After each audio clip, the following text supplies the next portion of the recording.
Welcome, friends and companions. Hello. Come to the Random Entertainment channel. This is Enigmatic Joker. How are you doing today?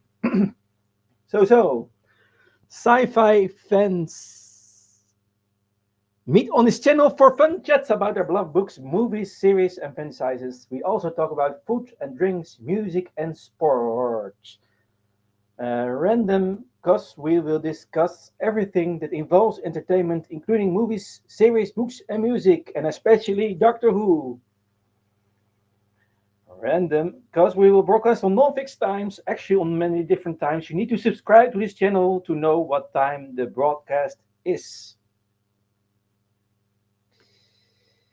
Random also because we have no guests or different guests. It depends who wants to join me in the live stream panel. If you want to join me in a live stream, feel free to contact me via Discord or YouTube, and we will look what is possible. The Discord server is called What a Surprise Random Entertainment Channel. You can tag Doctor Who and you will find me. You can send me a private message and when we have a nice chat. Yes.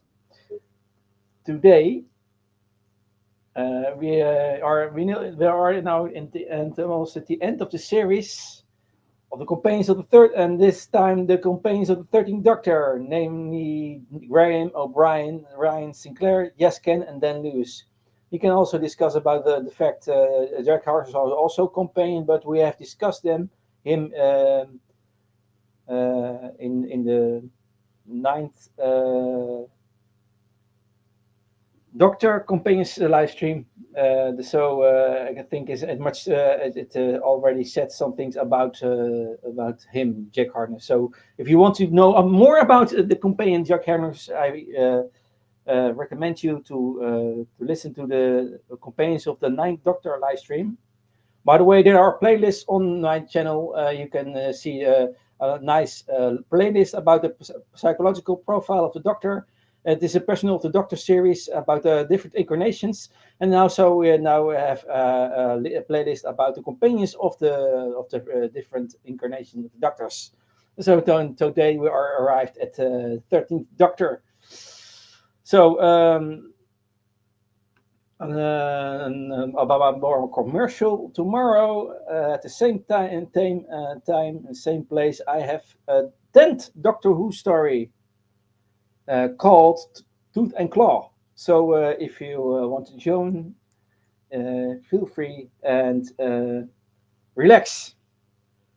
So that's it for all the announcements. I will now add the guest of today, the stream. It is Sadeko. Hello. Hello. Hello. Hello. How Yeah, are you today? yeah, I think good to go. It's just me, just us two together, isn't it? Yes, that's right. I've not a Yeah. volunteer now. All Mhm. right, okay. It's just like I said, I've only seen some of Jodie's era. I'm not the biggest fan of the era, obviously. I've seen, and I didn't really stick with the show. So I've Mhm. seen a lot of series 11. I've seen the beginning of Flux. I've seen, but like there's a lot of stuff I've missed. So I'm only so knowledgeable about the companions, and you know, but I'm here. For continuity's sake, I'm here, and maybe I've got a few points to make about Okay. companions. A few Yeah. maybe positive points. I hope. Um, Mhm. but I guess you've seen more of the show than you've seen the whole era, haven't you? You watched all the episodes. Yes, and in fact, I have also all the DVDs of this era. By the way, I have all the DVDs of the new era. So Cool. All right. Fair enough. Well, anyway, I'll let you take the lead then. You obviously you're the one with the. You got notes, have you? yes, I have got some notes. So there are four companions today. Right. Which one? Which one should we start with first? Because it's like there's With four. yeah, Graham. about Graham O'Brien, the first one. All right, okay, yeah, okay, So yeah, this actor is right, very familiar. yeah, You can know the actor. yeah. He's kind of quite well known here for because he used to present. Well, he still does present game shows. Like he's presented The Chaser. Yeah, He also presented back in the day. He used to present Blankety Blank. Yeah, he's got a certain game show host charisma about him. You know, very yeah, typical working class. You know, up and comer entertainer type. yes, that's right. Now his name is Bradley Walsh for the Yeah, listeners. that's right. So he's also the people are now. But indeed, you said something about him. Where he's known of. So he's a little bit of a comedian, I think, also, or not, some way, Um, in some way. I don't know. He's got well. I mean, it's kind of Because in the first time I saw him on screen, I thought, oh, he's a little bit of a clown. clown. He's just got When a I kind of saw very him, kind of got a what you might call a working class kind of sense of gallows humor. yeah, that's right. Kind of thing. Kind of that kind of thing. Let's see. Has he done any comedy? Actually, he's done quite a few. Hmm. Let's see. He's done quite a few stuff. Let's see. Um, yeah, he's done a few films. He was in Michael Bassett, England Manager. Hmm. On TV, he was in. Well, he used to do Wheel of Fortune. Yeah, he was a TV presenter. Wheel of Fortune was the game he did. Um, Yeah. I thought it was Black D Blank. No, it was Wheel of Fortune. I was wrong. Um, Mhm. it's in the series of Lock Stock. I think they did a spin off from the Guy Ritchie movie, and he was in. I think it Mhm. was in one episode. It played Larry Harmless. So I suppose there's a bit of. Let's see, MIT Murder Investigation Team. Battle. Oh, he's in the Battle Bush show. Murder City. Oh, he's in Coronation Street actually. Did a Okay. lot of Coronation Street actually. Uh, Have you Coronation Street? Have you watched some things of Coronation Street, or is it only that you are knowledge have knowledge of that show? long ago, it's one of our soap How long operas. It's ago? kind of ubiquitous. Yeah, long ago. It's like Long it's one of ago. our so. It's like one of our ubiquitous soap operas. It's like you tend to everyone's kind of watched a few episodes somewhere along the line because it's always on. But it's like over here in Britain, our soap operas are notoriously bleak, notoriously depressing. Do you have soap operas? So Soap operas, ongoing yeah. Oh dramas yeah. about a domestic neighborhood or something, right? Because over here, Okay. like we had EastEnders, which is about inner city, which is kind of East End London, and we had Brookside, which is about Merseyside. These are kind of very. It's always kind of very rough. It's always kind of every character's kind of got a nasty deal on the side. It's all deals in very very heavy themes of broken families, divorce, infidelity. It's always it's our soaps are notoriously depressing. Now, no, Coronation Street was slightly different. It's not. I think people kind of watched that because it had slightly a bit more of a lighter side to it. Yeah. So I remember my dad saying, I'd much rather watch Coronation Street than Brookside because Brookside's always dead serious and EastEnders is always dead depressing. You Yeah. say, well, and that's the thing because Brookside was a Liverpudlian soap, and people always kind of assume that Liverpudlians have a sense of humour about things. And so he was Hmm. saying, well, yeah, they've given us a soap opera, but it's all, there isn't really much humour to it. It's all dead serious kind of thing. Um, Okay. yeah. Now, in the 80s, we got Neighbours imported from Australia. Australia did Neighbours. That was their soap opera. And that was the one all the kids watched. And that was more, it was just such a lighter soap opera that people were into. And it was kind of, it was this nice suburban community, and it was just such a contrast to our more miserable soaps. Coronation Street was kind of Yes. somewhere in between. It's like Coronation Street's been going for years. It's our oldest soap, actually. Okay. Um, but like it's For decades. yeah, For it's not decades. like the yeah. There's old episodes of Black and White of Coronation Street. Like it was going. Oh, I think it was on. Yeah, so it was like it was on during while Doctor Who was on. Um, and cool. yeah, it's mostly kind of the more happy soap. But although it has had like it's done a few rather ridiculously grim stuff. Like there was one someone took over and didn't put a serial killer on the street, which is just kind of it's it was kind of so out of whack for that show. But at the same time, it was kind of so ridiculously camp. It was almost entertaining. Hmm. Yeah. um, Oh, yeah. I see. The first episode was on 9 December of 1960. yeah, so it's Beginning of the older than 60s, Doctor Who. but there was before Doctor Who, 1963. Yeah. Oh, by the way, there's a lot. Back to Bradley Walsh. He's actually got a longer resume. He's been in the Sarah Jane Adventures as well. He played the Pied Piper Yeah. in which episode was Sarah that? Jane. Yeah, Sarah Jane Adventures. He was in Yeah, in quite a Sarah few Jane episodes of that. Adventures, I saw him. First time I saw him in Sarah Jane Adventure. Pretty Walsh. He played. He was also Yeah. in Law. He was in a few episodes of Law and Order as DS Ronnie Brooks. Yeah. What else was he in? Anything else significant? He's just done the occasional presenting the lottery. He's still in The Chase, which is our game show. So Yeah. it's one of those kind of quiz shows, but it's like you kind of in competition with someone who's trying to claim. So, like you've got to kind of claim certain squares on the grid, and the chaser is your opponent who's trying to claim, trying to block off the squares you're not meant, to prevent you getting those squares, if you know what I mean. Hmm. Yeah, he's done quite a bit of theatre work as well. A lot of theatre work actually. Peter Pan, Aladdin, mostly pantomime stuff, stuff for the kids. He's not really done any like he's not done like Shakespeare or anything. It's just mostly child friendly theatre plays. Pantomimes, Peter Okay. Pan, Aladdin, Cinderella, Jack and the Beanstalk, Dick Whittington. Yeah. So he's actually more of a theater actor, Well, it's or it's a mix of things.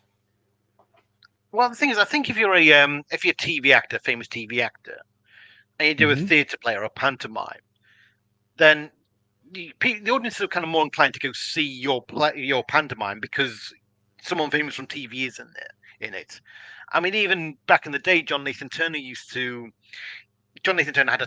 had a pantomime theatre group, and so he would sometimes he would draft Peter Davison or Nicola Bryant or even Bonnie Langford and Colin Baker to appear in his pantomimes.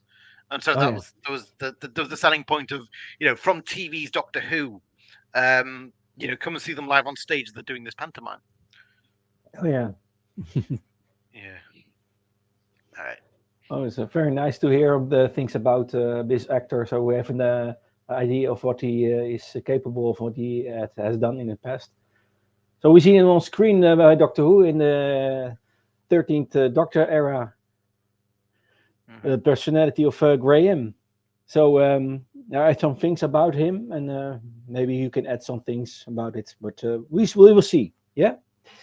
Okay, So cool. yeah.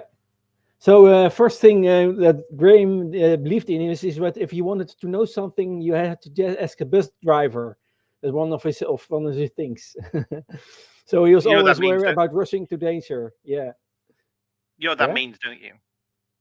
No. Well, it means that basically, if you're a bus driver, you tend to observe the public close quarters. Oh yeah. Sometimes public will even like if you like we have a minibus around here, and sometimes on the minibus driver will have like long chats with someone who's waiting for their bus trip. So Hmm. sometimes bus drivers will be kind of very sociable. They'll get to know people, and they'll hear kind of the gossip about from one district of the city to another. So I think that's what he means is, you know, they keep their ears close to the grapevine, so they kind of know what's. I mean, to be honest, really, it'd be more accurate to say, taxi drivers, because taxi drivers tend to talk to the passenger more often, and they obviously because they're also doing these long driving sessions, they will listen to local radio a lot more. So there's that as well. But I think it's bus driver, taxi driver. I think that's what he means. Yeah. Okay, thank you for the explanation. Now I understand more about why he is using that phrase. Okay. Actually, can I just Yeah. ask you? Yeah. Do you have soap operas where you are in the Netherlands? Soap operas. Yeah. Do you have any? Um, and I'm not so much knowledge about soap operas because it's not my genre. Okay. Right. Yeah. Okay. It's just not just Because wondering. I cannot mention one, or I can no. No. Yeah. Most things what you are already mentioned is all the things from the BBC productions. You can see it. Do you know, for example, but other things like American soaps, for example, Bold and Beautiful, and so things. Um. Um, Well, the Americans that we're most familiar with is Dallas, of course, but that's Dallas like kind of and Dynasty. Dynasty, yes, stuff from the late '70s, early '80s. The kind of more Yeah, bold, tacky kind of stuff, and it's just worlds apart from the kind of soaps we do, because yeah. there's kind of very much about the lifestyle of the rich and famous, whereas ours is kind of more just rubby, down to earth, you know, um, Hmm. kind of stuff. But so Yeah. your main experience of soap operas, you'd watch imported soap operas from America and Britain, maybe, rather than soap operas of your own country. Uh, I'm not so much knowledge about soaps actually. Okay, right. Only the Okay, name, I only heard of it, and I talked to some people who watch some opera soaps, and so I know the name Dynasty, Dallas, and things, and Bold and Beautiful, and Coronation Street, EastEnders, Neighbors. EastEnders and Neighbors are BBC productions, I think. right. EastEnders is Yeah, BBC. Neighbours is and Australian. Australian. Yeah, Okay, yeah. In fact, okay. it's where Kylie Minogue started out. Kylie and Jason started out. They were in. She was in Neighbours before she became famous as a singer back in the '80s. Oh yeah, the song with Jason Donovan, eh, Yeah, yeah. They were a especially for couple for a you. time. Yeah, Yeah, they were a especially for couple. you. Yeah, Yeah, they I were a couple. know. Yeah. Because I'm Yeah. also a big music lover, so I know the name Kylie Minogue. Also, she played also in a special with the Doctor. In fact, Yeah. Oh yeah. with the Tenth Doctor. Yep. So Absolutely. she's also a Doctor Who actress. Yeah, yeah. She's a Yeah, good one. yeah. She's still active, by the way. She has done a song this time, a new song, All right. the Demos or thing. Yeah. Yeah. Wouldn't mind seeing Yeah. her in concert So, sometime. hmm? What? Oh, Yeah. So okay.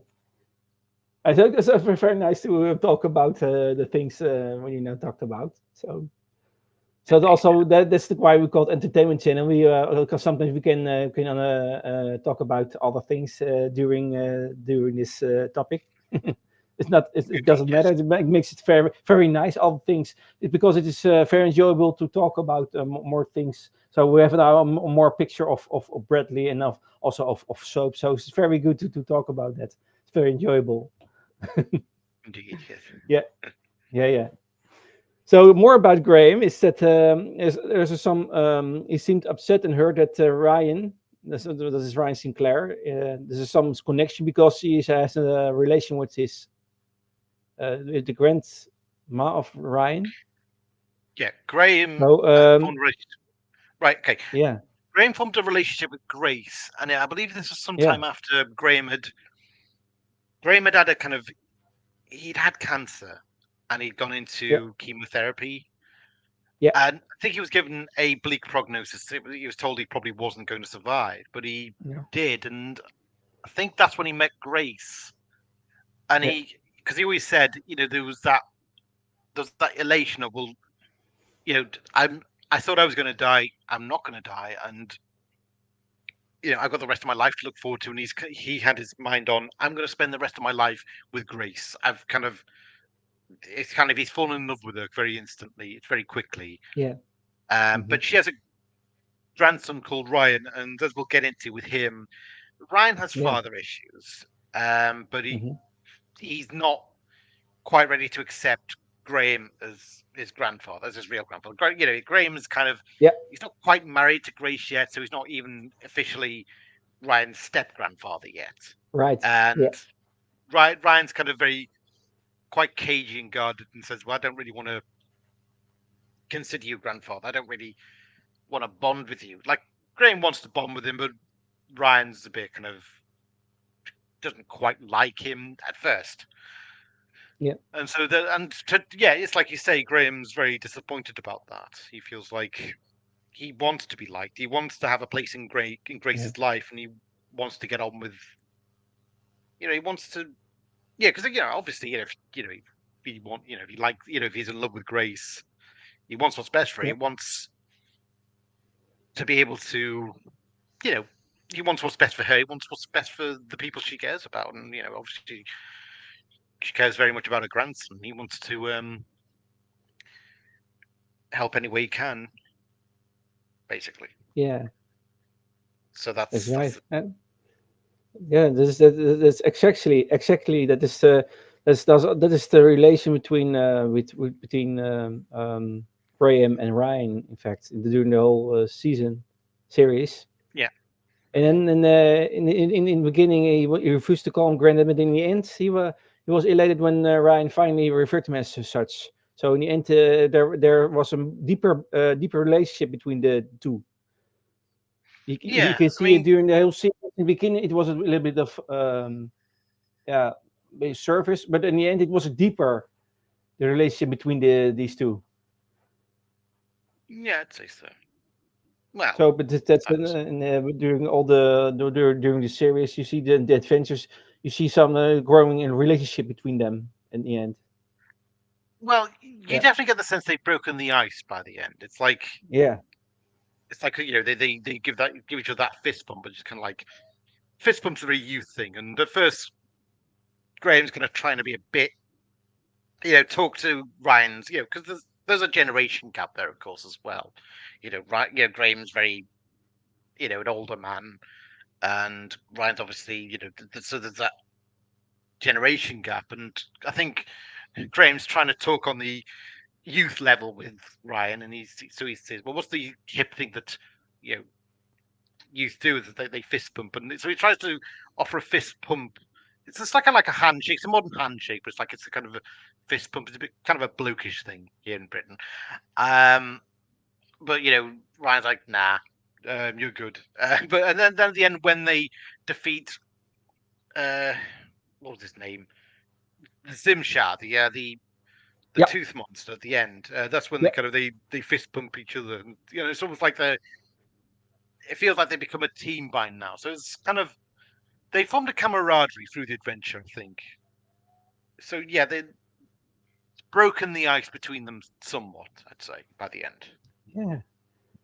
Oh, oh, so you see, you know a lot about this. If Kind of, or yeah. you have or you have what do you call it yeah, you know enough about Yeah, this I think because I know Britain, I know what youth culture's like. Yeah, I know what's kind of being conveyed a bit more, maybe. yeah. Hmm. So, and we see in the series that we already mentioned Grace, but we see that Grace died in the series. And we see the grief of Graham in during the series. Um, Yeah, and I will yeah, say this: I see he's also the taking it away. Yeah, the way that Grace's death is done is like she dies obviously during the course of the episode. Like for Yeah. much of the first episode, Grace is part of the ensemble. She's almost, you almost get the sense that she'd become one of the companions, maybe.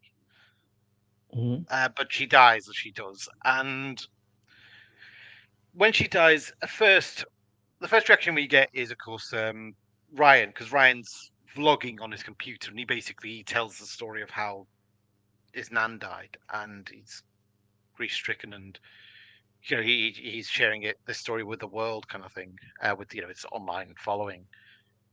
And so at first we're following Ryan's grief, and then we go to the funeral itself, and it's Graham who gives his speech, and he gives a speech, like I said, about how Grace was there for him when he got the all clear from his cancer. And he Hmm. said, I was looking forward to spending the rest of my life with Grace, and now she's gone. And I don't know if he's kind of being religiously reflective of, did I believe that Grace was almost, it's like he was given a blessing after, it's like he was kind of given the double miracle, the double blessing of, he was cured of cancer and he discovered Grace and he fell in love with her. And he's saying it's almost like Grace was a blessing, she was given to me and then taken away. And so there was that, it's almost like he's questioning, the cruelty of fate, really, and the cruelty of death, obviously, because you never Yeah. know when someone's going to go. But the point is, at first, it's like it's Ryan talking about his grief. Then we cut to Graham talking about his grief, and it's like it's kind of saying there's no one protagonist of grief. It's like when someone dies, it affects everyone, and everyone has their own story to tell about their grief. Yeah, that's So right. I thought, yeah, and I thought that was well done. I mean, I'll give Chibble credit for that. That was well done. That was got across well. Yeah, so Uh, I think this dynamic, this whole thing between Ryan and Graham, indeed, it was one of the strong things about the series. Yeah, I yeah, agree with that. and I mean, I think if there was kind of an arc to Series 11, it was meant to be about the idea that, like I said, Graham thought his life was over when he got cancer. Got cancer. Then he was given the all clear, and it was, he discovered Grace, so he thought he'd be able to start again with her. Then she died. Now it's for him. It's kind of in the bleakness of having lost Grace and the grief. It's like the Doctor is actually showing him the wonders of life on other worlds. And so I thought, in a way, that the arc of the show, this season, would be kind of, the idea is that, giving the companions who've been grief stricken by death to, being shown reasons to appreciate life again, the wonders of the universe again, really, if you know what I mean. Yeah, A bit like series one with Rose, when when the Doctor takes her to meet her father, that kind of thing. oh yeah, that is in series two. Father's Day, yeah. No, series Yeah, one, Father's Day. series one. Yeah, series one. Yeah, yeah, we're all right. Series one with the Ninth Mm-hmm. Doctor in the church. Yep, Yeah, and then indeed. on the street. Yeah, I know. It's a very nice story, by the way. Yeah. Oh, it's a lovely story, that one. Yeah. Hmm. So, struggling to move on from losing Grace, Graham believed he could find solace by traveling with the Doctor, and in the whole context, rather than waiting for his Well, grief to consume him. So he is a little bit of he wants to actually well, flee he said, a little bit. well, no, it's that he, because they, when they, like, he didn't intend to become a companion at first. No, that's right. Yeah, He just, the idea was that she would basically be able to teleport herself to the TARDIS. But it goes yeah, wrong, she ends up teleporting them all into outer space. Then they get involved in that space chase to discover the ghost money. I mean, that's when they find the TARDIS. And the Doctor doesn't quite land them home. She lands, misgendering the Doctor there, sorry. We've been doing so many streams about the old, the classic Doctors. I keep forgetting this is Jodie's first time. Um, sorry, they land in Mississippi, and obviously they get involved with the business with Rosa Parks. Now, when they finally get home, so that's 3 adventures they've had. They finally get home, and Graham doesn't like. He kind of declines the offer to go for tea and coffee with Yaz and Ryan, and he decides he's going to go home because there's still stuff obviously to sort out from the funeral. He goes back, and all there is silence, and it's a bittersweet kind of. It's like sometimes having conversations with the dead. You just imagine them still there because you're just so used to them being in this environment. You almost imagine them being there. You so desperately want them to be there that it almost kind of feel like almost feels like you're having a real conversation with them. And that's what happens. He's talking to Grace. He's still somewhat in denial about the fact she's gone. He's still working through stuff, and what he says to at the end, what really says to the doctor at the end is, I don't want to be. I don't want to keep on doing that. I don't want to keep coming home to like. I've got to grieve. I will grieve. Obviously, we all have to. But I I don't want to just. It's a bleak existence, just coming home to an empty home and just. And Yeah. so he says, well, I'd rather you know grieve whilst I'm on the adventure. I don't want to. I want to spend if it's going to take time, I'd rather spend that time doing something wonderful, seeing something wonderful at the same time as I'm grieving. It's kind of Yeah. it's. I think it's kind of the idea that he could get through it better if he goes on the journey with them. That'll carry him through the grief. If you know what I mean. I thought it was Because also one of his motives was also to be for Ryan, that he needs him, so that he also is a little bit of caring, and so he's traveling also with them, with the doctor. Is it also a motive? Do you think? probably, yeah, Because that sounds. Ryan, that the thing about, yeah, Ryan still he thinks Ryan still needs him, so he travels with him. Yeah, yeah, I think so. Yeah, because that's plausible, I think, yeah, he probably would logical. think. I think he probably would think Grace would want someone to look after Ryan in this. Yes, So that's that all right. Yes, that's it. Yeah, exactly. yeah, Yeah, so I have the same feeling about that.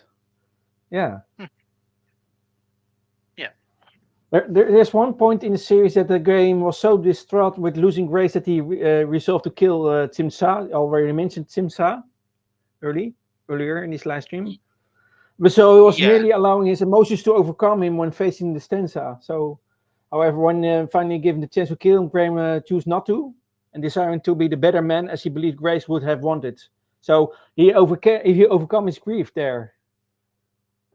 Well, that's the thing. Graham, I would never have said he was a vindictive man. Yeah, I'd always say that he was kind of like he seemed kind of quite liberal in his politics, but when it came to Grace, obviously, and it came to Sim Shah, who's not only has he killed Grace, but he's on the loose. He's killed since, and to his mind, and this is the thing. I don't think Graham has ever I don't think it's ever been mentioned that he's ever been in the military or anything. I don't think he's inclined to kill. I don't think he's ever done any military service or anything. Pardon me, but he's just I think because he's faced so many dangers in this trip so far, he feels ready, and he feels that it'd be the right thing to do to just kill this guy. And I can kind of see his point. His point is just, well, this guy's irredeemable. Why does he? Why is it fair that Grace is dead and this guy is still alive? It's like if anyone should be alive, it's her, not him. And he he decides that he's going to, and he's honest enough to tell the doctor, I know you probably won't approve of this because I know you disapprove of violence and that kind of thing, but this is what I'm going to do. And he says, I'm going to do it. And obviously the doctor objects partly because of her value system, but she's also saying that if he's going to be a loose cannon in this, then he's endangering a critical situation where Simshar still has hostages, and it's like Hmm. they need to tread delicately. And if Ryan's just going to go in, sorry, if Graham's just going to go in there guns blazing, then that's kind of that's a real disaster in the works. I think, to be honest, I don't think it's that. I don't know if it's so much that Graham decides to be the better man here, so much as he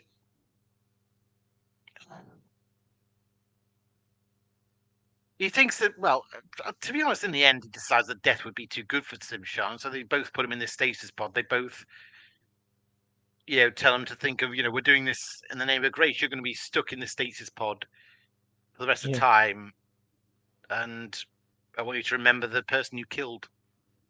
And so he's kind of saying, yeah, we're doing this to honor Grace in a way because we're not. Grace wouldn't want, like I said, Graham is not inclined to be a killer. He's not inclined to be vindictive. And so I think if there's any reflection on Graham's part or Ryan's part, it's well, look, if you do this, then you're no longer the man that Grace fell in love with, and Grace would not want to Yes. see you become that. So Yeah. there's that. I think to Yeah. although Yeah. the part I thought was a bit cringy was when he kind of says to Ryan, "Oh, please don't tell the doctor; she'll be ever so mad." I thought that was kind of, Graham's a fully grown man; he shouldn't be, you know, he shouldn't have that view of the doctor as some teacher who's seen him do something naughty as a kid or treat him like a 5-year-old. I thought that was silly, personally. Yeah. But yeah, that's what happened. That was kind of. I think that's why Graham decided as he did that he was going to condemn Simshar to a fate worse than death. And Yeah. you know So what I mean. yeah. This is one of the new card. The things most important things about Graham. There are also other things, nice things about Graham is the fact that he calls the doctor. Most of the time, he calls the doctor Dark. So more Oh, dark, or and also most of the time that Graham became grumpy when his blood sugar was low. So he always have also some snacks with him, but the doctor doesn't permit it. So there's also some more occasions of this thing. all right. So yeah, I want to go further with Ryan Sinclair. So Okay. what we know about him.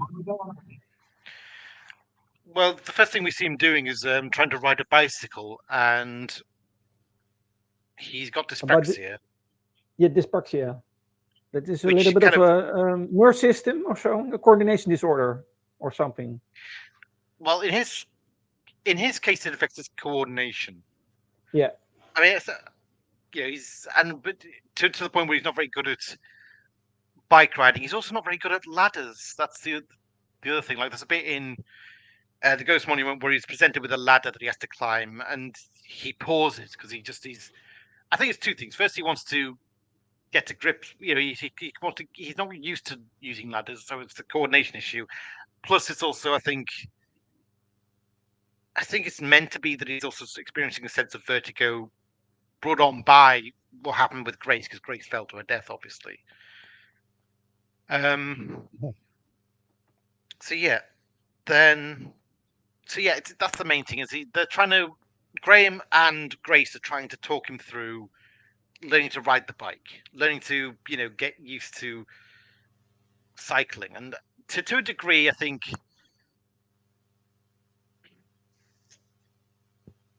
like when Grace dies and he keeps on falling off the bike, it's this frustration. I think it's almost like it's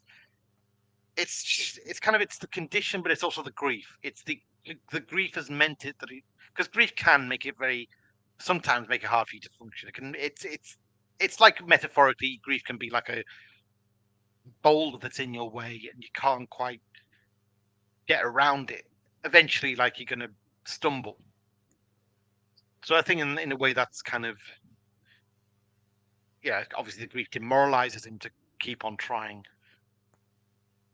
and it's there to represent the fact that she's not there to encourage him anymore, and Graham obviously he's grieving in his own way, so he's not there either. So it's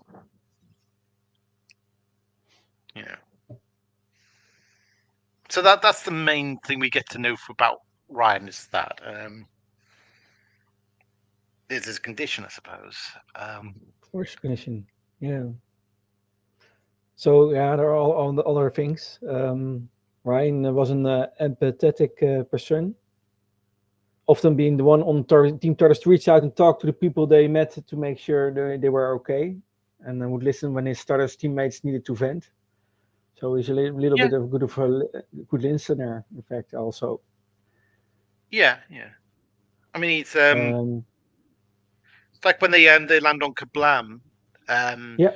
He kind of joins the workforce. He sees that there's a young girl who's working there, and he obviously feels quite sad for her. And there's a really nasty boss who's talking to her, and really just talks to her like she's just dirt. And he actually stands up for it because he feels like he's just it's that kind of And I think he's speaking from a position of class as well, working class. And despises the boss who kind of thinks he can treat the working class like crap, basically. But there's also chivalry there as well. He feels need to look out for her. There is that, and he's got this very core sense of how you behave, how you treat people. Yeah. You know. He's also an encouraging person. For example, Thibaut is a friend of him in the series, and he was admitting that was admitting that he was suffering mentally, and Ryan encouraged him to seek help. So in the later adventures, also that he is worried about the impact his adventures were on his life, and so feeling that he was living at a different rate to his friends. So yeah, empathetic, but also encouraging to the people. Yeah. Yeah. He knows who knows where he's at because he has also some difficult things, but at the same time he can. He's a very how do we call it? Yeah, empathetic, Kind, and compassionate, encouraging, empathetic. compassionate. Yeah, compassionate about people. So really caring also. So and it is very when you know where he stands and what he has have gone through, it's very to see good to see. I also have the strength also to comfort others, in spite of the fact that he is also in difficult situation. Yeah. Yeah. So we already talked about Graham and that he is a little bit hesitant to accept Graham as his grandfather. But he still viewed him as better family than his own father, because but with his own father it was not so good relationship. You can see that in one episode, Arrogance in the UK, that was with two spiders in it. Yeah. They does he go home and he gets a letter from his father or something, and he kind of decides he doesn't. Oh no, Graham gives him a letter from his father or something, and man just decides he's not interested. Like he's not interested in hearing from him. Like I think his father works abroad or something overseas quite a lot, and so Ryan felt that his father never took the time to look after him. He never cared for him. I mean, so and later when they meet, Ryan starts to kind of be very open about it, and I think in a way the talk they have, it kind of speaks to the sad part of when there's a rift between father and son during that adolescent period, certainly, because it's like, well, when you're adolescent, you got all kinds of issues, you got all kinds of insecurities, and because of that, it's like when your father's out the picture, it feels like you can't let your guard down. You're not sure how to. So that kind of what he's almost saying is you being absent has made me feel insecure, even to let my guard down with you, and have the relationship we should have had. He feels kind of, and because his dad does come off as quite cavalier about Ryan. He doesn't seem to care about him. Kind of doesn't seem to have bonded with him at all. Um, because a lot of fathers think the world of us, and I don't get the sense that Ryan's dad does. But Mm-hmm. they kind of do reconcile in the end, obviously. Yeah. I see that for the Franco. It's also a topic. It was during also the travels, his travels for Ryan, that Ryan gained a better understanding of family. In fact, when he knew that no Yeah, parent was perfect, and so yeah, he can more relates to all the things because he understands now that no parent is perfect in some yeah, things. So can a little bit of relate to all things. We can be more understand the things. Why the things are when went wrong or yeah. well, I think it's that he's grown in confidence. I think it takes confidence sometimes to reach out, to be willing to make the first step to Yeah. reconcile and to forgive. Yeah. You feel a bit more secure in yourself. You feel like maybe you can forgive a bit more. And I think that's, like I said, it's a tragedy of when he didn't have the father in his life, that kind of he felt that put him at disadvantage in terms of that, in terms of getting to that point. Yeah. Anyway, So there is also another thing about Ryan is that he had a stubborn streak when it came to his dyspraxia, holding him back, and even go as far as to throw his bike off a cliff when he continued to follow it. So it's a yeah. little bit of a stubbornness. But I mean, he's just frustrated. It's a very to him it was the Frustration. Yeah. it was getting frustrating, and he felt like he had to push himself to overcome it. And when he couldn't, it just it Yeah. was it was a frustration. I think it just made him feel like he just felt like it was he couldn't overcome the handicap, and he wanted to. Yeah. But yeah, Yeah, but in the end, however, after his travels with the doctor, in the end, you see that Ryan had mellowed out to the point that he faced his difficulties in riding a bike with more determination. So yeah, it changes. His attitude changes to learn things. That was after the travels with the doctor. So he became a more a stabilized person, or you can say that more determination. Yeah. So mm-hmm. there's some development in his in that sense. Mm-hmm. Yeah. Also, Ryan had a fear of spiders. Can you see that? And he loves grime music. Oh yeah, yeah. Ryan enjoyed films and had a particular interest in a series that features the wizard Gandalf from the Lord of the Rings. Mm-hmm. And Bruce Lee was also one of Ryan's heroes. Mm-hmm. And also, he was scared of heights. You can see that in The Woman Who Fell to Earth. And also, Ryan could do to have nightmares when Earth was burning. I can see that in Mm-hmm. Can You Hear Me TV episode. So that's a little bit of Ryan. Also, was also other habit of Ryan in the series that he would film urge to push buttons and not acting on it in more episodes. And also with requesting to fiddle with the TARDIS console, control console. Um, yeah. So that was the more the whole development of Ryan Sinclair character. So in the end, he was more capable to tennis his to face his difficulties, and especially with the dyspraxia also, and also with his also his yeah how to deal with relationships, family relationships. So in the end, he had more understanding of how dynamics of family relations work and how to deal with his difficulties, with his weaknesses. So it's very interesting to see that. Yeah. We go to Yasmin Khan. Well, we should probably talk a bit Yasmin. about the fact. Well, no. Back to Ryan. There's two things we Ryan, probably have should you just. got? Yeah, have you got Yeah, some there's two more things. for? Okay, yeah, it's good. Well, he does talk in Rosa about his own experiences of racism, Mm-hmm.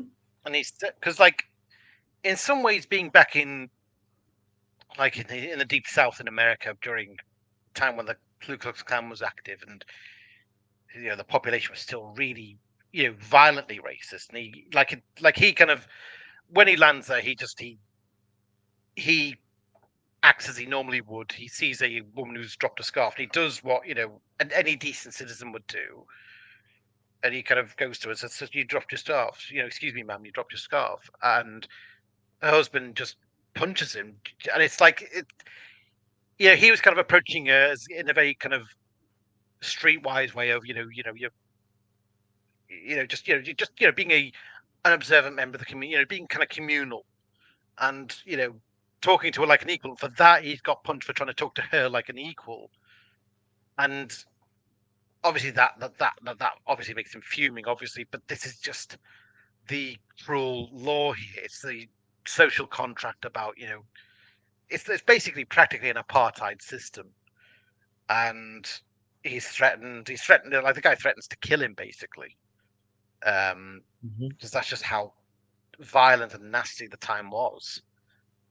And so this is in some ways it is a culture shock for Ryan, but when he talks to Yaz about this, he overhears one of the police officers visiting him and say, "We heard a story about this black guy causing trouble." Like it's the way it's being smeared, the way it's kind of he's being made the problem when he was attacked and assaulted. It's like it's all an injustice to him, and he's talking to Yaz about the injustice, and he's saying, "I'm really struggling to keep my temper." And as he talks about it, you get the sense he is also talking about racist thugs he's encountered in his own life, who probably were never as emboldened as the ones in Mississippi, in the deep South in America, but in Britain certainly there were racists. We've had racist organisations. We've had the BNP, we've had the National Front, we've had Combat 18.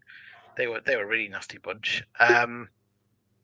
There are certain it's just kind of a dying fringe, but there are obviously corners where you still had some there's certain rough areas in Britain where you would not go into, and certainly if you were like, I do remember I had a babysitter, and she babysat for these two kids, and one they were kind of they were both born to different. I think they were half. Yeah, they were kind of they had different fathers. They were half brother and half sister, and one Mm-hmm. of them was kind of black and one was white. And I think she was telling them we were in a kind of a rather rough area, and she was saying, "Don't go into that area." It's like because that. And I was like, "But why not go? Why not go into that area? It's like that area is just as rough as this area." And it's like, "No, it's not. This area is kind of predominantly black. That area is predominantly white. The predominantly white area is going to be racist. So it's going to be that. It's not just going to be a rough area. It's also going to be rough and racist, and you're going to get targeted."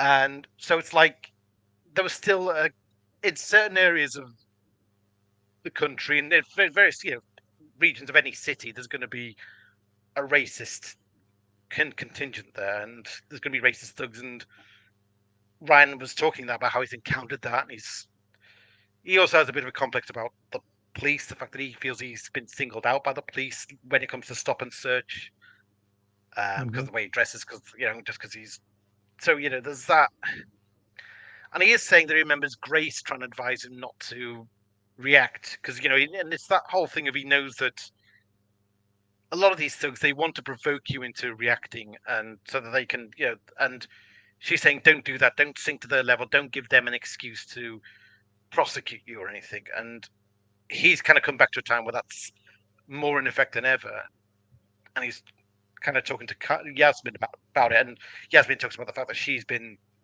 heckled as well because she's Mm-hmm. Pakistani and she's Muslim, um, and we've got tensions over that here, um, Mm-hmm. and so but basically it's all he's thinking about what Grace told him about keeping his temper, which is not easy. I mean, I can imagine it's not easy because obviously you get it's only natural to get angry about a clear injustice and about people who are just that violent and bigoted, and a Okay. law, being in a town where the laws are all kind of unjust. Um, so that has shaped him as well. It's the whole thing of So what you are saying is that Ryan could keep calm and not escalate situations well, in that in no, that it's in well, that in that.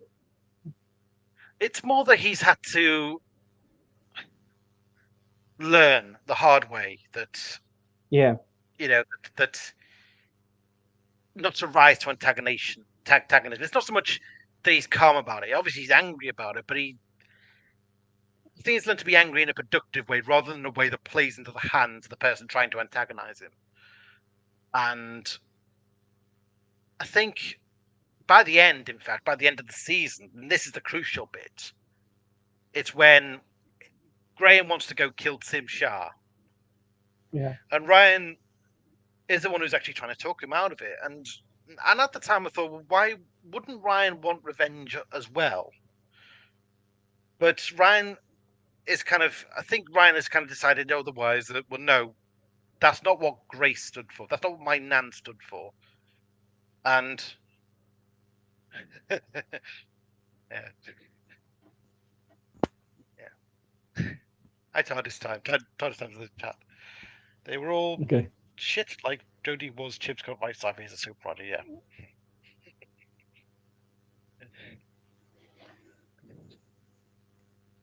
Mm. But what was I going to say about what I was getting at was that basically it's so Ryan he wants to honor Grace's memory above all else, and even if he wants revenge, and he doesn't want to kind of this to be done in Grace's name, and he doesn't want. I think in a way it's almost showing a sign that he has grown a certain appreciation of Graham of who he is, and he's saying that's not you, and that's not who my nan fell in love with, kind of thing. yeah, So I think that's kind of that shows an element of, I suppose you could say, growth there. yeah. Perfect. Yeah, certainly. Um, was it all what you have for Ryan Sinclair? Yeah, no, You said that yeah, you have those are 2 enough. points. The 2 points Yeah, the on full the points. Yeah, yeah. yeah. That is very good. We have a clear explanation about the whole Graham O'Brien thing and Ryan Sinclair, all dynamics and all the development.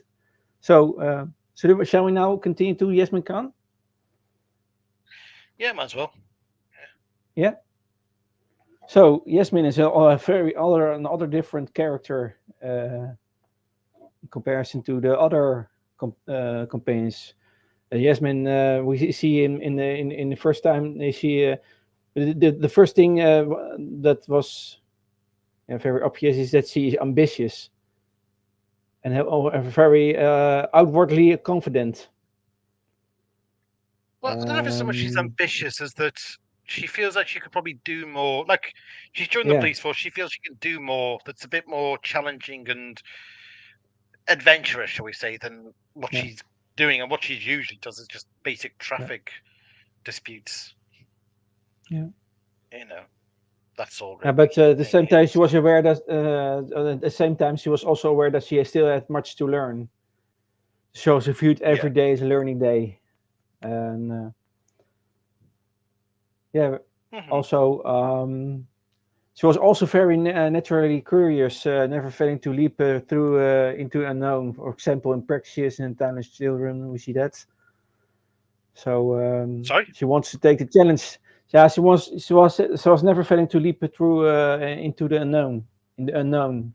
For example, in Precious and in Timeless Children, she was always in for a challenge. You see, that's what I mean. She's Those not are stories I've not seen because I skipped out okay. most of series 12. Yeah, yeah, okay. But yeah, She considered traveling with the Doctor everything she had ever wanted. You can see that in during the whole series because she really enjoys it and she wants to have a more adventurous life. Wants to explore more. So the Doctor is right on time for her because she wants to develop more, explore more. Well, yeah, she's Um, the one who, when Ryan and Graham step out, she's the one who stays. Like she could yeah. leave with them, but she wants to.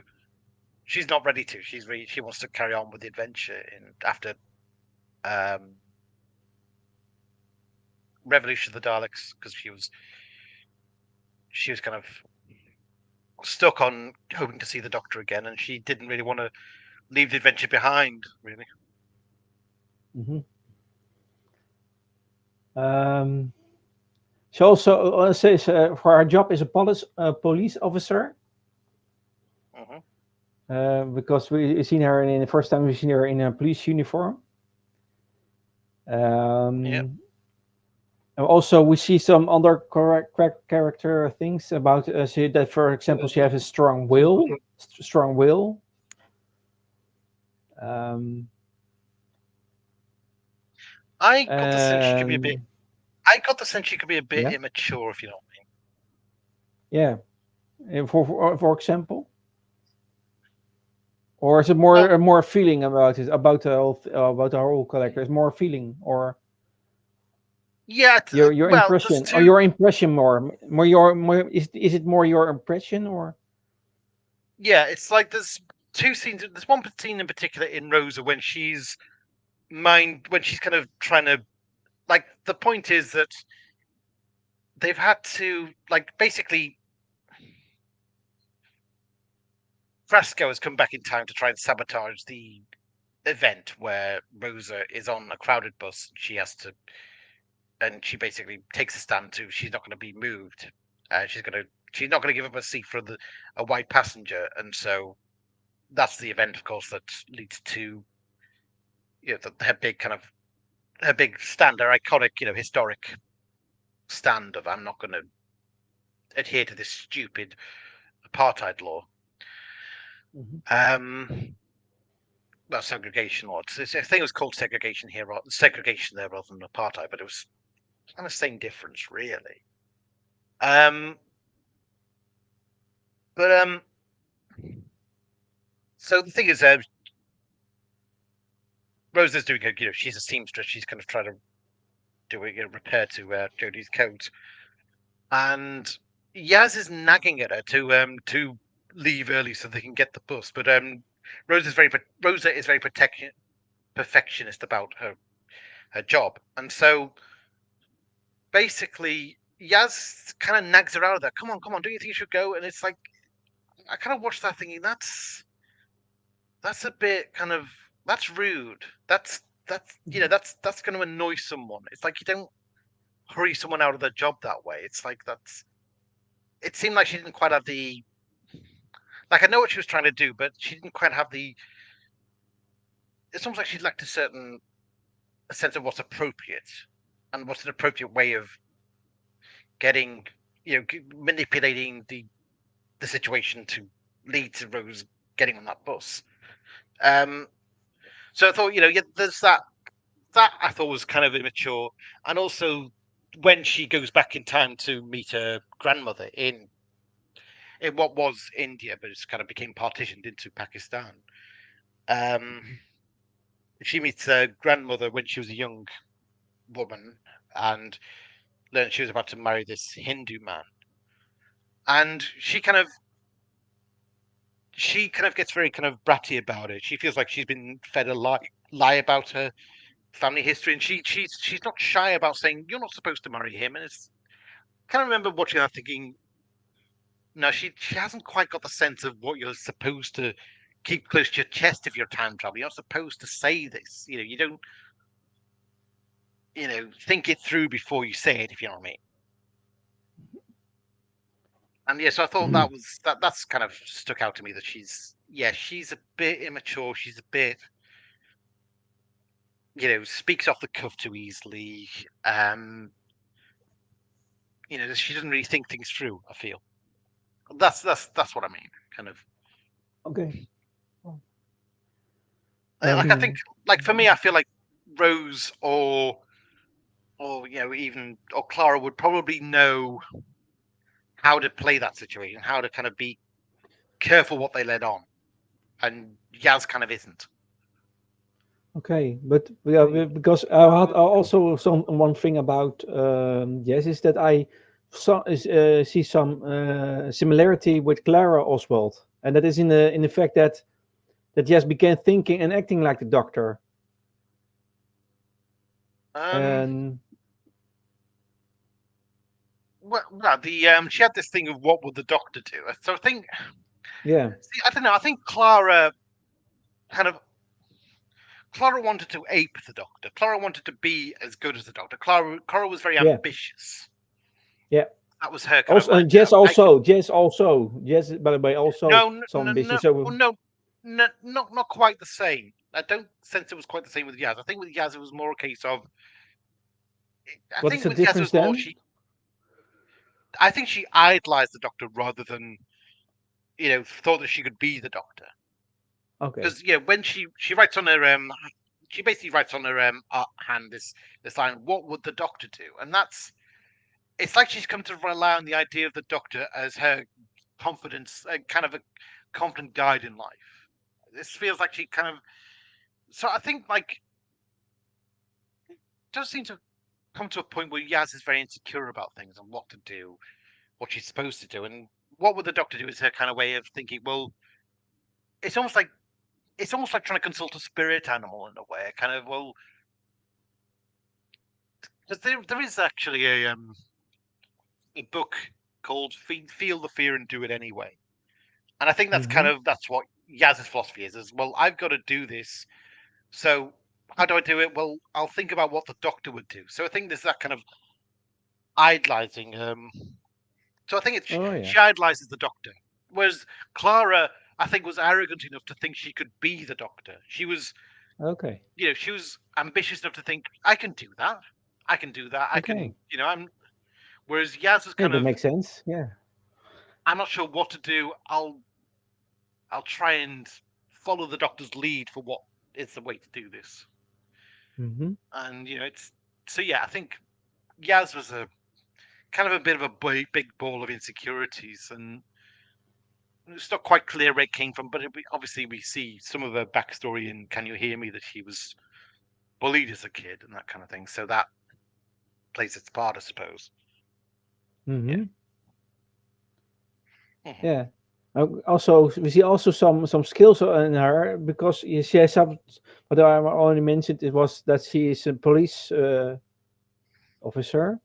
So her police experience meant that she was a good negotiator and capable of forming a truce between two opposing civilians. For example, in The Woman Who Fell to Earth, that's the first episode of the 13th Doctor era.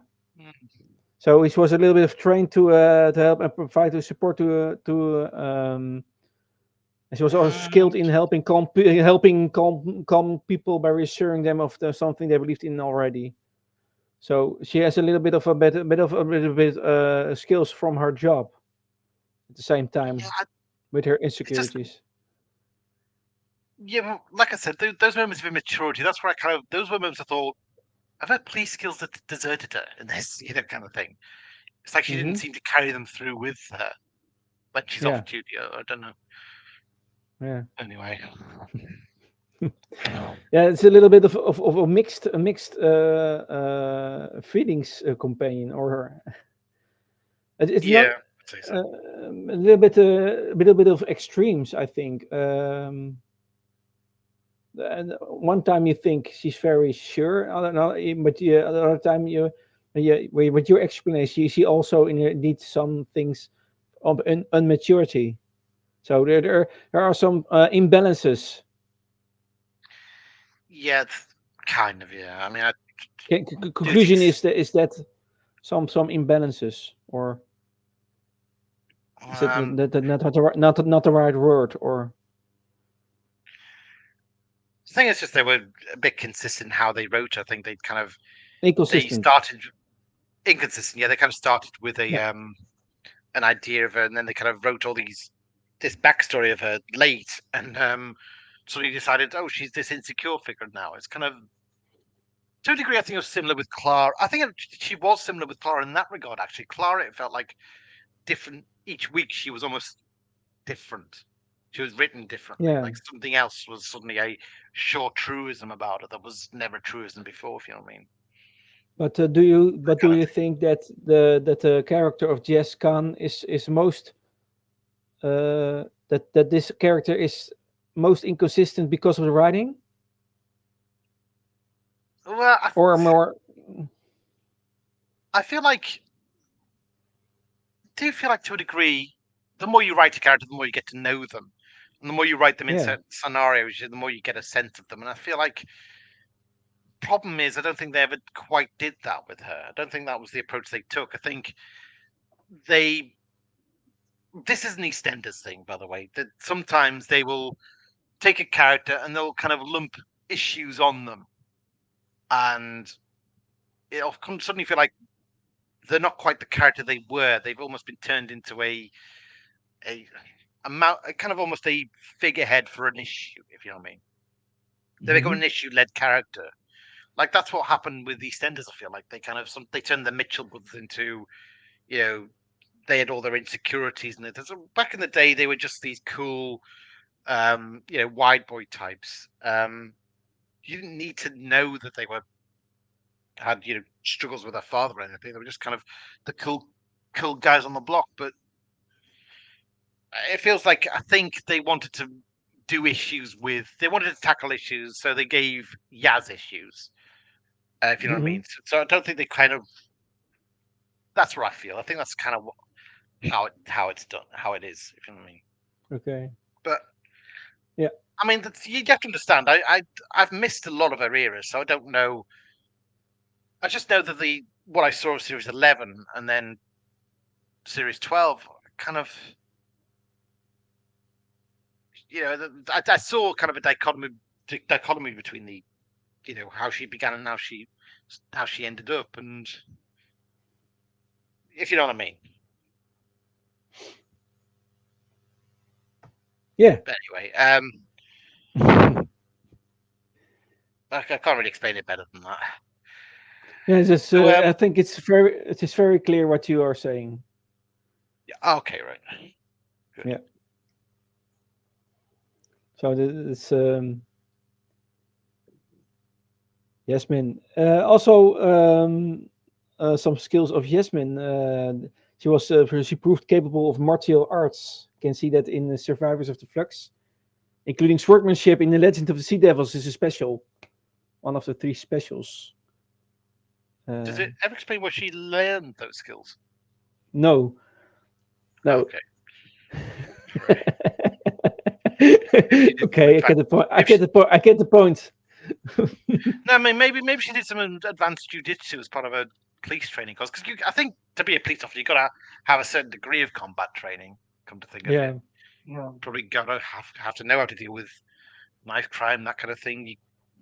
You can't just because you got to be prepared to deal with violent, volatile situations. So yeah, that could be it. Yeah, anyway, Um. I've Also, not seen Survivors. I've not seen Survivors of the Flux, but I have seen Legend of the Sea Devils. I have seen the okay. specials, but that's all. Okay. um.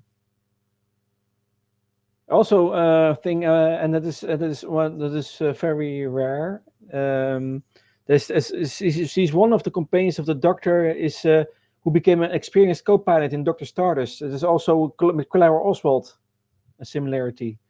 And there are not so many companions of the Doctor in the past who were capable to co-pilot the Doctor, Doctor Stardust. So that's one thing Yeah. I was seeing in this series. Hmm. Yeah. Um, and she had also a great knowledge of the history because also over that whole thing of Rosa Park. Um, but already he said something about that because of Jas and Ryan. whole context about that. Hmm. Have you got other things for Jess?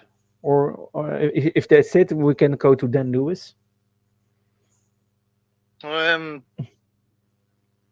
there isn't much else on her really. No. She did have a she'd have a late blooming crush on the Doctor, but that didn't go many places. She was kind of the last one with the Doctor in the end, wasn't she? Yeah. In um, Power of the Doctor, she was her companion throughout. She was the last companion by the Doctor's side, really, Hmm. and she took the regeneration very hard. She was very sad about it. She, I think, there is that bit in Power of the Doctor where the Master kind of takes over, and Yaz is not quite. It takes a while for her to, because she's basically held hostage by the Master, and it takes a while for her to summon the courage to really stand up to him. And she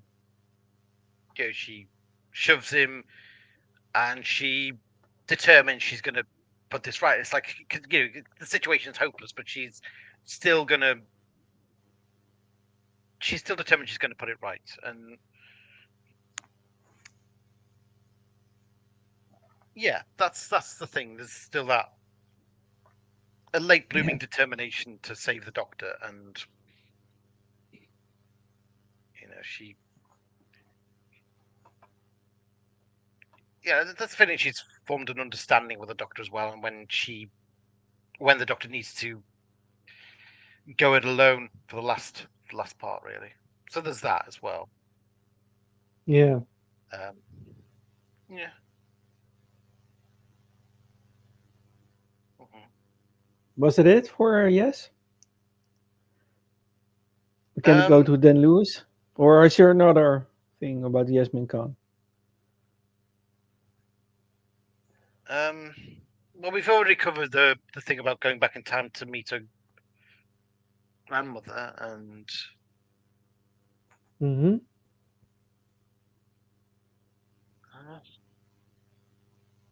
uh, yeah, she's very kind of Um, family orientated, isn't she? She is very family orientated, yes, I'd say. because of a Um, cult, that's a cultural thing, I think. Strong yeah, family yeah, bonds. Hmm. yeah. Well, I mean, so it's very kind of fraught family. Obviously, she's in competition with her sister, and her father's quite eccentric, and her mother's kind of to deal with her injustice in Arachnids in the UK, where Robertson just fires her out the blue, and so she feels very kind of indignant about that, and she feels like she's going to stand up to Robertson about it.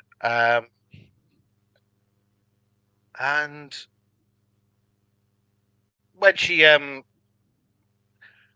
feels like when the Doctor kind of gets captured, she spends the most Hmm. time moping in the like she got sent home in her own TARDIS, and she spends a lot of time moping and doing a lot of research. She obsesses over it. But that's also, I think, the policewoman in her. She's doing She's trying to put her investigative skills into use, and that's how she discovers the Robertson's plan with the new Daleks.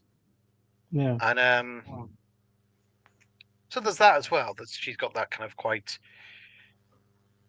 you know intuitive quality to her. Intuitive, I'd say, and she can be quite So obsessive and her compulsive. skills, so her skills of police of her is very of use. In that episode, definitely, yeah, yeah. Yeah, and it is a little bit loaded with obsession, the Doctor, or more the fact Obsession that with the she's Doctor. It seems like she's got a crush on the Doctor as well. She's developed a yeah, crush on her, so it's like that. There's that side of her she never knew was there is kind of coming out of her now, yeah, and like it's kind of like she's got very kind of progressive, understanding parents. The parents are Muslim, but they're very liberal, and yeah. so I don't think it's necessarily she fears what her family would think of it. It's just she's just never quite. I don't know. She's not ready to accept herself as that yet, I suppose. as being Hmm. lesbian or being part of that. I think she's never kind of thought of herself that way as being gay or anything. But now, of course, Hmm. she's realizing that she is, and I think it was a bit ridiculous how this came out during the story where they're trying to There was hide a out from little bit of, Daleks. yeah. No, There no, was a it's little just bit of a. it was more the way it came, the way they were talking about this whilst they were like trying to stealthily hide from Daleks. I thought, you're going to talk about this now, and you got these Daleks hunting for you.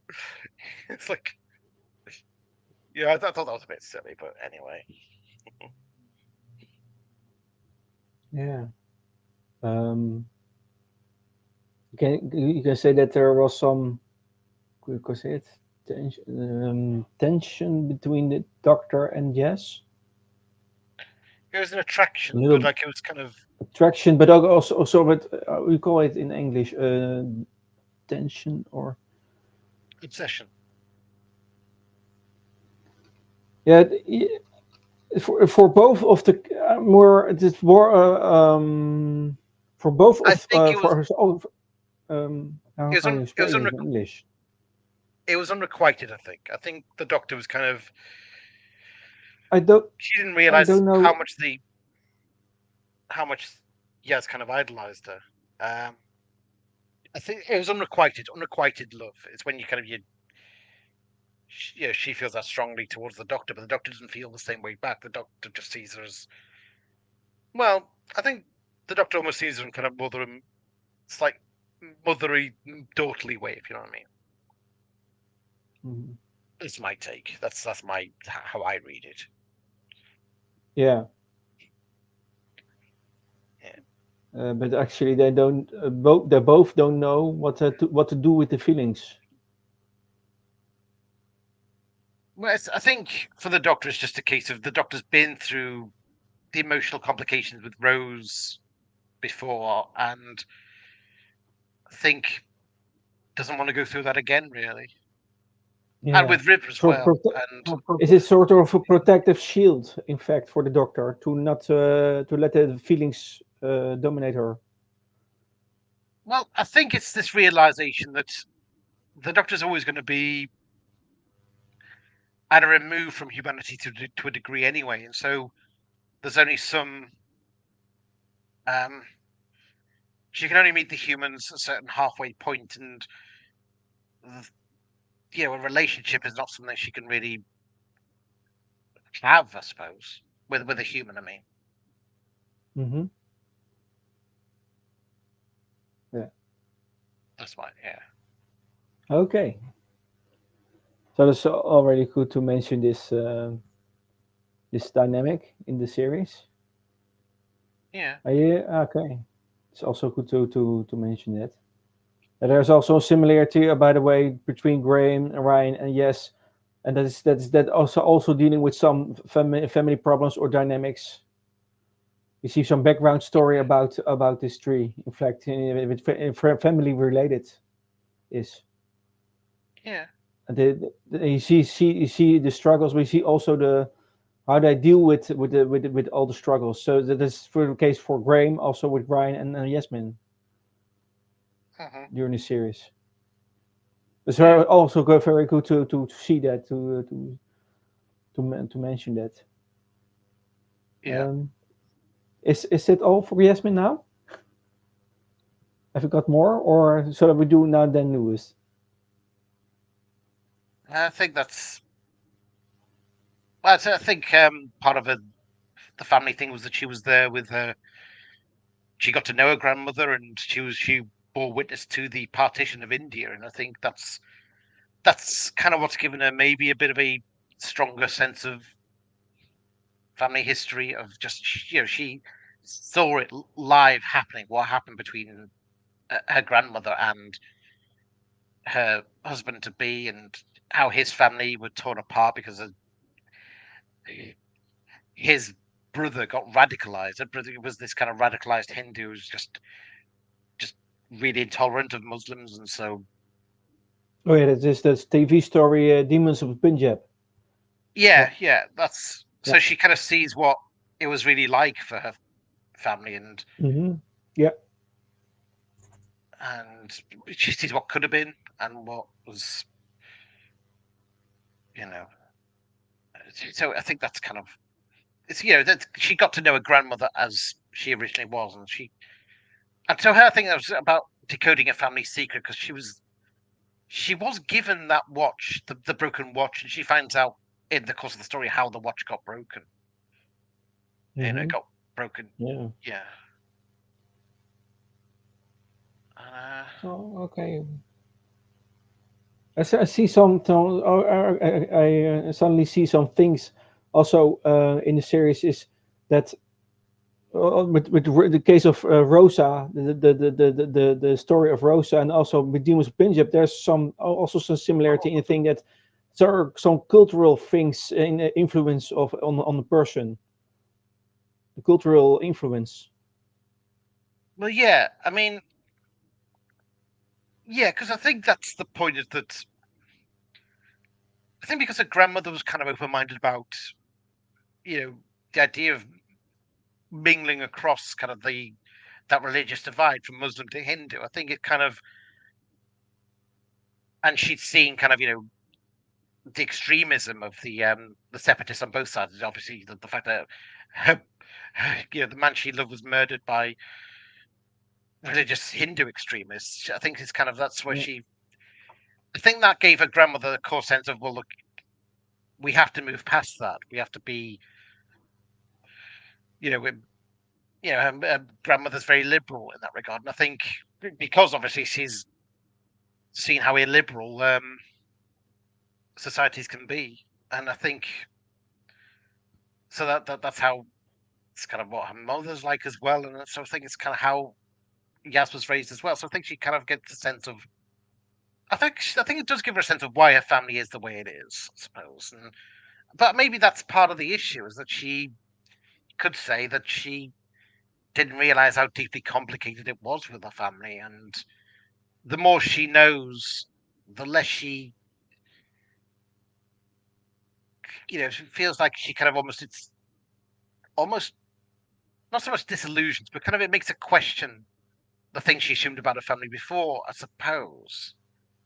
And so maybe that's in some ways a path to her insecurities. Maybe the whole certain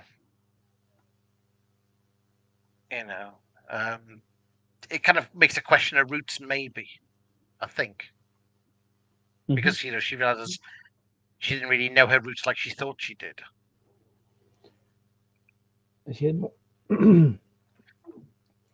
So I suppose we um, can go on to uh, Dan, shall we? yes, good. Yeah. Yeah. For then I have not so many things about then because yeah, not so that has a reason because there are not so many things in his. It's not so much in depth to He was a discuss late. about him. He was a He was late late. arrival. And yeah, he was late Yeah. arrival, and so we didn't. We don't get much time devoted to him at all, and much of the much of his time is kind of it's very so arc heavy, isn't it? I suppose. Yeah, but there are some things about then. So, for example, then considers others' needs often before his own. Yeah, it's That's the for very example, first. yeah, Like we see him basically in like he's doing volunteer work on the side to help in a food bank to kind of provide yeah, local football bank. you know Yeah, yeah, that's right. Yeah. yeah. So he's got that kind of that he always wants to help the underdog and the underclass kind of thing because it's and he knows how much working class families are struggling in Liverpool definitely and in much of the country. So that's just how bleak things are here in terms of the economy. Mhm. So yeah, that's where you see the it's the compassionate thing. The compassion for the underdog is there definitely from his first episode. We see that. We see how kind of he's Hey, devoting his life to charity. you mentioned a few times working class and things. Is it also a similarity between Graham and Dan for some in some Yeah, cases? yeah, I'd say so. I'd say so. Yeah. Yeah, because yeah, you can have the conclusion that there's deliberately writing about that team. I think the interesting thing with Graham is the things that are in Rosa, where he tries mingling with the bus driver, the kind of because he's a bus driver himself, he mingles with the bar where all the bus drivers work, and it's like in some ways he's in his element there because he's talking to other working class men, but he's Mm, not at the same time because these are working class men from a less enlightened time, and they really are racist. They really have this ultra conservative view about you know everyone should know their place, and so he's kind of but he's able to talk to them as workman to workman to a degree and say, well, look, in Britain it's not like that. In Britain, we do things differently, and I think James Blake even tries to almost play it down as well. I don't think it's right. I just think it's just how things are, and which turns out to be crap because obviously you see later that James Blake really was a vile racist, but he was kind of almost playing that down whilst talking to Graham just to get along, just to avoid any kind of a fight, I suppose. But it's so I think Graham. I think it was like there was. I didn't think there was quite the same kind of like. I mean, I think Graham would care about people, but I don't think he'd like. Was I think, but I think he mainly focused his charity on his family, whereas Dan focused it on like I think he was more altruistic about I should I should devote more of my life to do it to helping the poor than say maybe Graham yeah, would. I got that sense. I got the sense that it was that. Like Graham kind of respected a work ethic, whereas Dan kind of was a bit more inclined to think, well, look, not everyone's we're all struggling here, kind of thing. We mhm, shouldn't kind of decide that someone's better than someone else just because there wasn't any snobbery about the unemployed with Dan at all.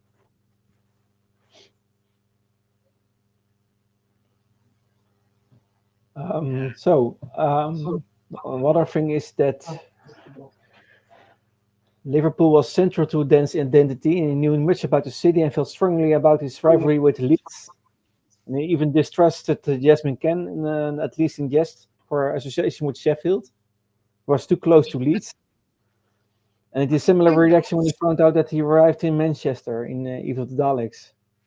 No, see, I don't think that was a genuine rivalry. I think it was a playful rivalry. It was a kind of Hmm. like I think they both understood that it was a joke. There wasn't like it was Yeah, a jokey rivalry. It wasn't mm, mainly meant. I think like yeah, I think it was.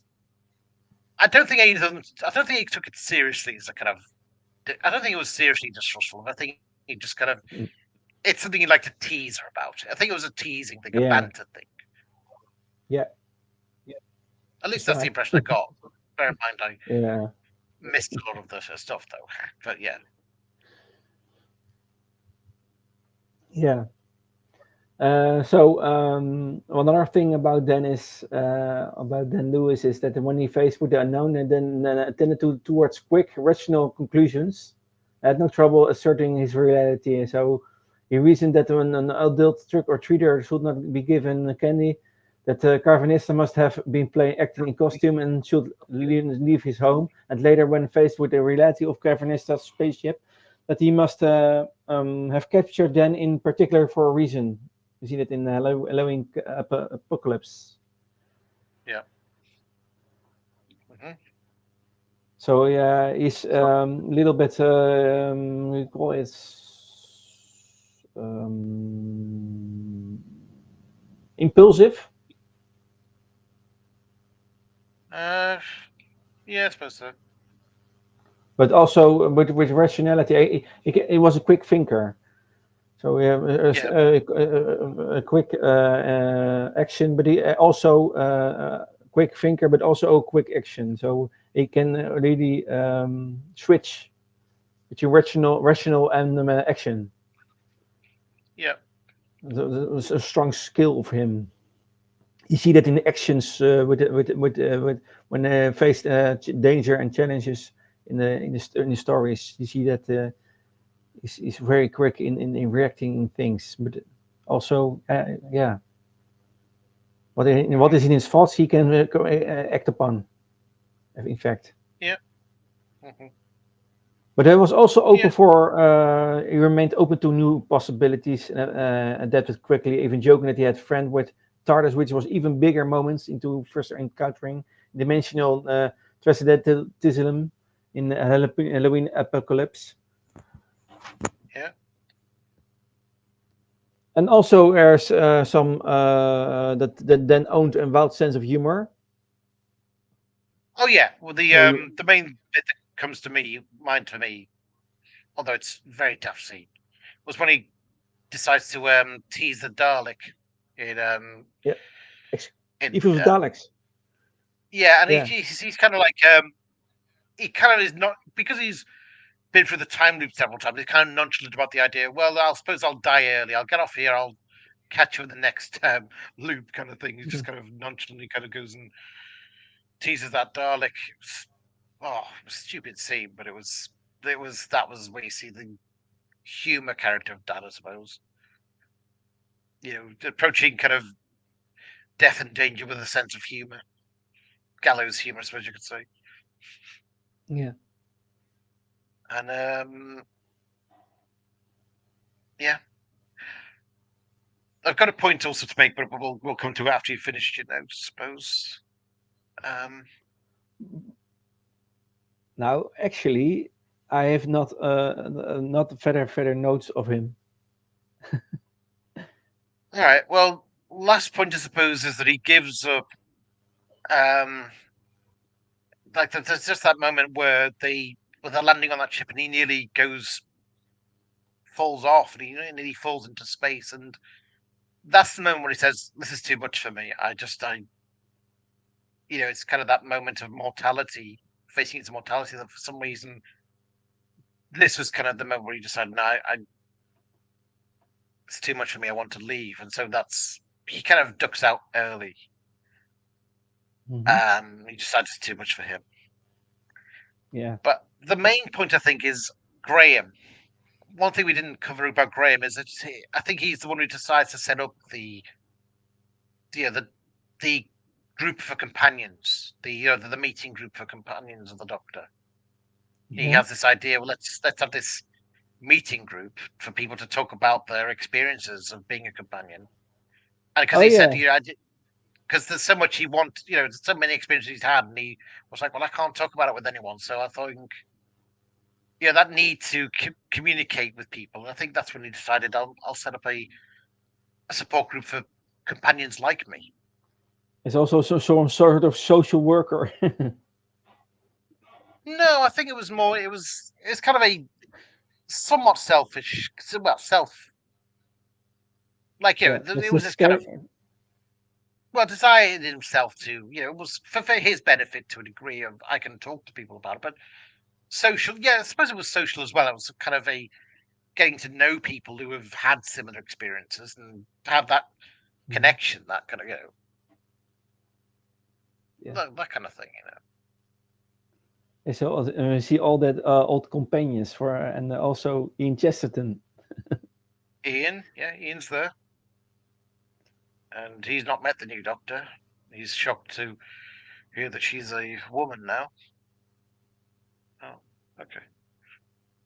And Ian's there, Mel's there, Joe's there, and obviously, uh, who else is there?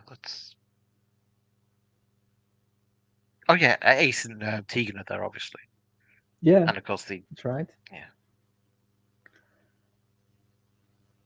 So that's very nice to see that all old companions back. yeah. Indeed. And they all have their own, they all have their own story. So then actually gathers them to talk about their things about the Doctor. Yeah. Hmm. Sort of, yeah, what do you call it? Um, Hmm. to process the things. Yeah. Yeah.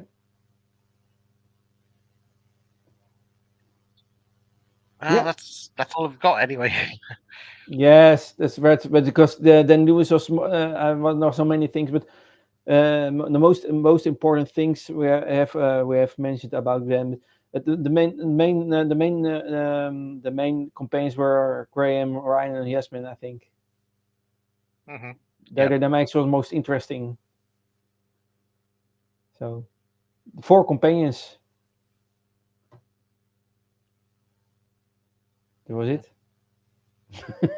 Yep. Yeah.